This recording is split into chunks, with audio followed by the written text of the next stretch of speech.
Սիրելի հեռուստադիտողներ, այսօրվա մեր առաջին թեման նվիրված է հեմոֆիլիայի արյան մակարդման ժառանգական խանգարմանը, որը լուրջ ազդեցություն ունի հիվանդների կյանքի որակի վրա։ Հենց այս օրերին ապրիլի 17-ին ամբողջ աշխարհում նշվում է հեմոֆիլիայի միջազգային օրը։ 2026 թվականի թեման է ախտորոշումը խնամքի առաջին քայլն է։ Այս ուղերձը ընդգծում է, որ ճիշտ եւ ժամանակին ախտորոշումը հանդիսանում է արդյունավետ խնամքի եւ լիարժեք կյանքի հիմնաքարը։ Ինչ խնդիրների են բախվում հեմոֆիլիայով ապրող մարդիկ այսօր Հայաստանում, որքանով է հասանելի բուժումը, ինչպես է կազմակերպվում եւ իհարկե ինչպես է գործում նրանց աջակցող համակարգը։ Այս եւ շատ այլ կարեւոր հարցերի շուրջ այսօր կզրուցենք մեր հյուրի հեմոֆիլիայով եւ տրոմբոֆիլիայով հիվանդների հայկական ընկերության հիմնադիր նախագահ Տատյանա Խաչատրյանի հետ։ Մինչ զրույցը սկսելը առաջարկում եմ նախ դիտել ինչ է հեմոֆիլիան իրենից ներկայացնում, ինչ հիվանդություն է, ինչ տարածվածություն եւ ախտանշաններ ունի եւ առաջարկում եմ վերադառնալ տաղավար ու սկսել մեր զրույցը։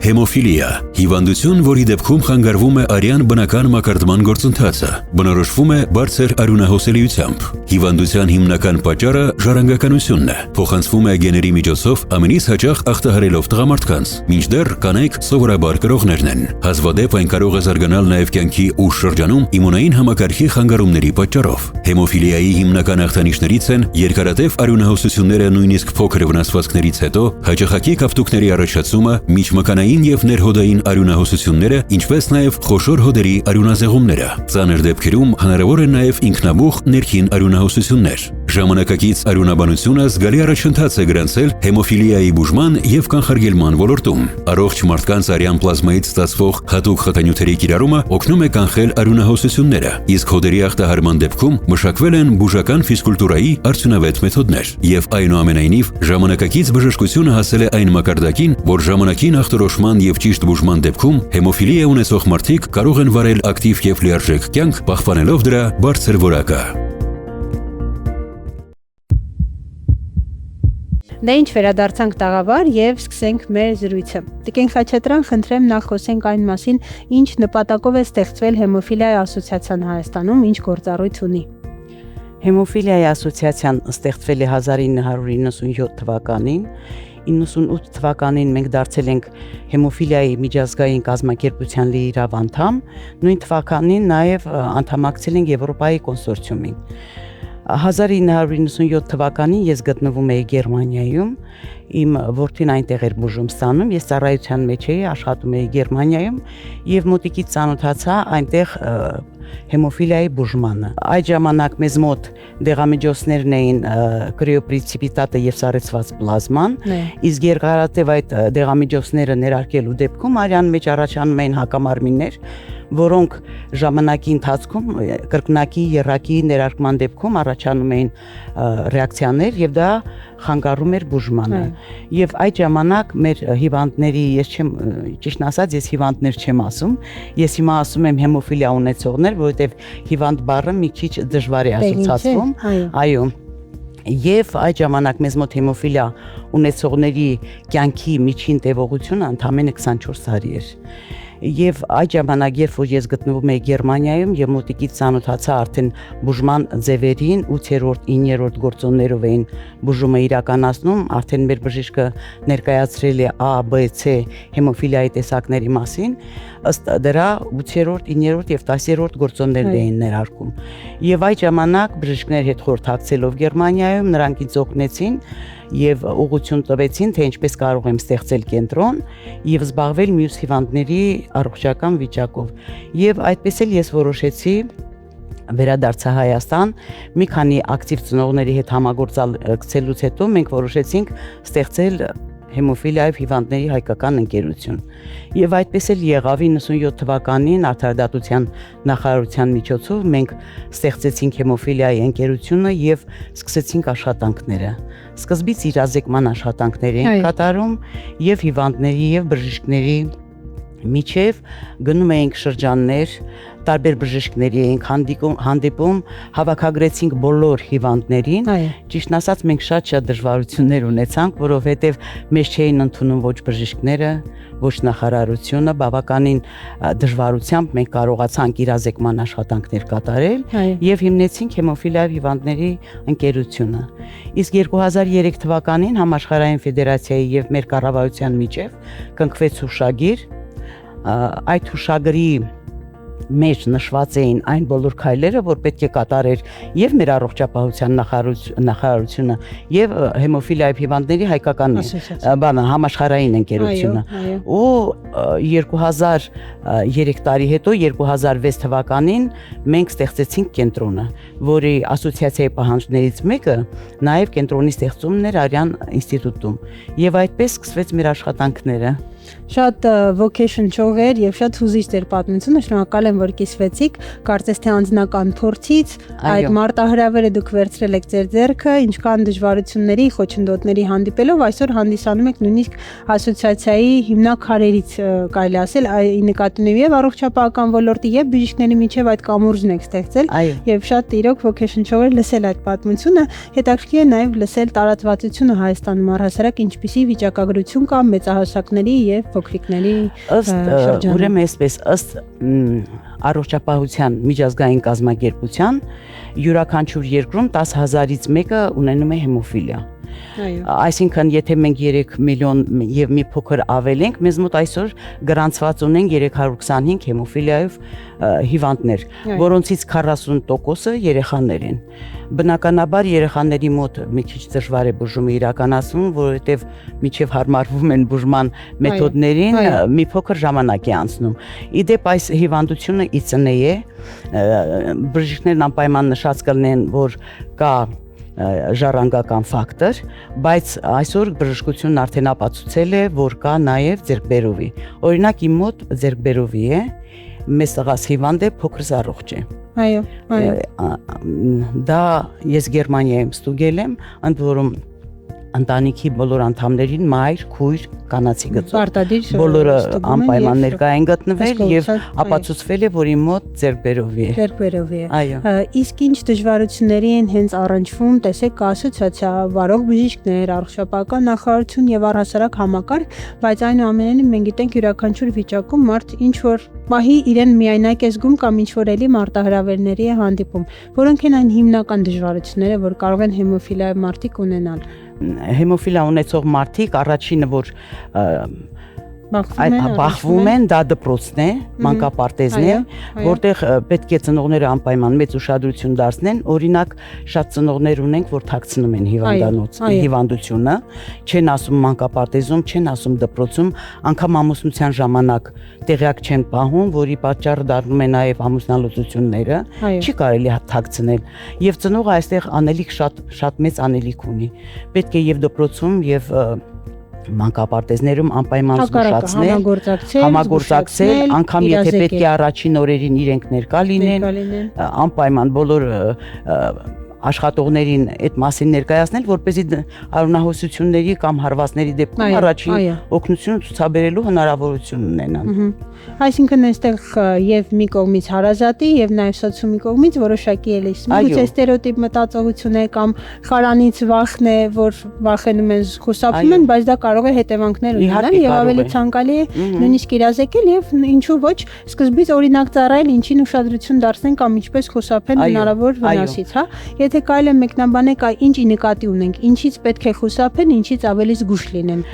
Օրինակ երեխան հեմոֆիլիայով հաճախում է մանկապարտեզ։ Մեր ծնողների հետ հանդիպման ժամանակ իսկ մենք տարվա մեջ մի քանի անգամ համաժողովներ ենք կազմակերպում, կոնֆերանսներ, անգամ այդ կոնֆերանսներին երբեմն մասնակցում են Համաշխարհային ֆեդերացիայի մեր ներկայացուցիչները, անպայման մեր ծնողներին ես միշտ զգուշացնում եմ, որ առաջին բժիշկը դուք եք, մայրը։ Հիվանդի առաջին բժիշկը մայրն է, որովհետև առաջին բուժօգնությունը մայրն է ցույց տալիս։ Դա կարող է լինել կտրվածք, դա կարող է լինել հարված, ամենավտանգավորը իհարկե գլխի հարվածն է։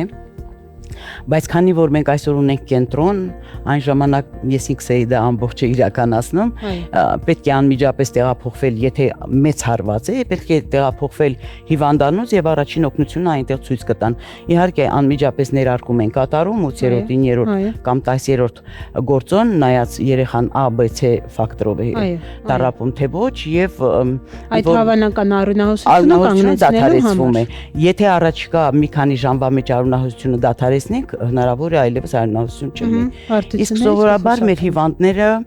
տարվա մեջ 30-ից 35 արյունահոսական դեպքեր են ունենում։ Մեր երկիրը 2003 թվականին առաջին անգամ գնեց դեղամիջոց։ Բավականին երկար չարչարանքից հետո, ընդ որում սկզբից գնեցին 60,000 միավոր, իսկ 60,000 միավորը ըստ համաշխարհային ֆեդերացիայի ստանդարտների դա 1 հիվանդի 1 տարվա դեղամիջոցն է։ Պատկերացրեք ինչքան քիչ դեղամիջոց էին գնել։ Հիմա արդեն մեր կառավարությունը, նախարարությունը մեզ ընդառաջելով, մեր ծրագրերին հետևելով, աջակցելով, մեզ արդեն բավարարում են ամբողջությամբ դեղամիջոցը։ Իհարկե հումանիտար ճանապարհով նաև մենք դեղամիջոցներ ենք ստանում, բայց բոլոր զարգացող երկրներին համաշխարհային ֆեդերացիան հատկացնում է որոշակի քանակությամբ հումանիտար օգնություն, բայց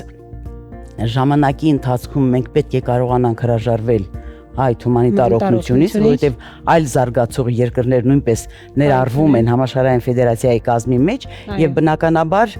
ֆիրմաները չեն կարողանում այդքան դեղամիջոցներ հատկացնել զարգացող երկրներին։ Այո, եւ կուզեի ասել, որ այսօր մեր կենտրոնը բավականին լավ առաջադեմ բժշկական օգնություն է ցույց տալիս մեր հիվանդներին եւ զարգացած երկրներից երբ որ գալիս են մեզ մոտ հանդիպումներ ենք ունենում, անգամ իրենք են զարմանում եւ դա իհարկե մեր բժիշկների եւ առողջապահության նախարարության ջանքերի արդյունքն է։ Իհարկե մեր օգնությամբ հումանիտար օգնությունը բերում է ասոցիացիան, մենք ընկերությունը, բայց լավ կլինի, որ հետագայում դա կարողանանք արդեն չօգտվել հումանիտար օգնությունից։ Եվս մեկ փաստ գիտությունը զարգանում է, բժշկությունը նույնպես։ Հիմա այլընտրանքային բուժման մեթոդներ են արդեն ստեղծվել երկրում, եթե մինչ այդ մենք ներերակային սրսկումներ են դրանք, ներերակային սրսկումներ են անում, հիմա արդեն գոյություն ունի ենթամաշկային բուժման մեթոդ, եւ մեր հիվանդների 43 փոքրիկներից 43-ը հումանիտար օգնությամբ այդ դեղամիջոցն են ստանում եւ ներարկվում։ Մենք նախարարությանը խնդրել ենք, որպեսզի կարողանան թեկուզ փոքր քանակությամբ, բայց որոշակի հիվանդների ներառել այդ բուժման մեջ, որպեսզի մեր երկիրը կարողանա այդ դեղամիջոցը նույնպես ներկրել հանրապետություն։ Այո, փաստորեն, այո, շարունակական աշխատանք է տարվում, համագործակցություն, եթե կարելի է այսպես սահմանել, կարելի է ասել, որ երեխաների, եթե այսպես սահմանենք, արդյոք առաջնահերթությունը տրվում է ավելի փոքրիկներին եւ իրենց բուժումը լիովին հասանելի ու շատ ավելի մատչելի կամ անվճար է իրականացվում, իսկ մեծահասակներին ոչ, թե սխալ ինձ մոտ ավելի տպավորիչ է։ Այսպես ասեմ, մեր հիվանդները բոլորը մանկուց հաշմանդամ են։ Այո։ Իսկ հաշմանդամություն ունեցողները անպայման միշտ օգտվել են երկարատև այդ աջակցությունը եղել է, այո, հենց սկզբից բուժման, հենց սկզբից աջակցությունը եղել է պետպատվերի սահմաններում։ Իդեպ, ուրեմն այսպես ասեմ, մինչև 18 տարեկաններին մենք արդեն 2 տարի է պրոֆիլակտիկ բուժում ենք իրականացնում, որպեսզի հիվանդությունը ավելի չբարթանա, իսկ դուք գիտեք, տնտեսապես ավելի հեշտ է բուժել հիվանդությունը, քան հետո պայքարել իրեն հետևանքների հետ։ Այդ իսկ պատճառով մենք մինչև 18 տարեկաններին ներառել ենք այդ պրոֆիլակտիկ բուժման մեջ, որպեսզի մանկուց հաշմանդամներ չդառնան։ Իսկ զարգացած երկրներում պրոֆիլակտիկ բուժումը բոլորի համար է, 0-ից մինչև կյանքի վերջը։ Իդեպ ասեմ, սկզբում քանի որ նշեմ, որ հիմա կյանքի տևողությունը մեզ մոտ արդեն անսահմանափակ է։ Ոչ թե մահացության դեպքեր չունենք, այո, դուք նշեցիք, ինչ ուրախալի փաստ է։ Տիկին Խաչատրյան, արդյոք կա որոշակի առանձնահատկություններ կամ սահմանափակումներ, հատկապես երեխաների դեպքում զարգացման, ինչու ոչ ֆիզիկական ակտիվության տեսանկյունից, որ կուզենայի հնչեցնել։ Սկզբում փոքր տարիքում երեխաները դժվար են ենթարկում ծնողներին, պետք է ուղղակի ուշադիր լինել, որպեսզի նրանք ավելորդ հարվածներ չունենան, չընկնեն, պետք է երեխային փոքր տարիքից բացատրել, անգամ ընտանիքի անդամներին, մյուս երեխաներին, որպեսզի ավելորդ հարվածներ իրենք չունենան։ Իսկ եթե պրոֆիլակտիկ բուժում են ստանում, անգամ փոքր հարվածների դեպքում արյունահոսական դեպքեր չեն առաջանա։ Չեն առաջանա։ Այդ կարևոր է իմանալ եւ մի փոքր զգուշանալ եւ օրինակ մենք ամսագրեր ենք տպել իրազեկման աշխատանքներ, անգամ առաջադեմ երկրների բուժման հատուկ թեմաներ ենք վերցրել, թարգմանել եւ դա տարածում ենք ծնողների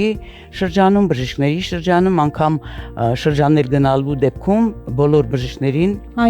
մենք դա տալիս ենք, որպեսզի առաջին օգնության եւ նաեւ իրազեկման նկատմամբ մի քիչ ուշադիր լինեն։ Եվ եթե կարելի է որպես ամփոփում պատմեք այս պահին ինչպիսի ակտուալ ծրագրեր կան, որոնց էլի ակտիվ մասնակիցն եք դուք եւ կուզենաք հնչեցնել, ինչու ոչ մեր հեռուստադիտողները, ովքեր առնչվել են, բախվել են հեմոֆիլիայով հարազատ ունեն, հետաքրքիր կլինի իրենք էլ լսեն։ Ուրեմն այսօր մենք պատրաստում ենք Համաշխարհային ֆեդերացիայի հետ միասին ոչ թե երկկողմանի հուշագիր, ինչպես 2003 թվականին ենք ստեղծել,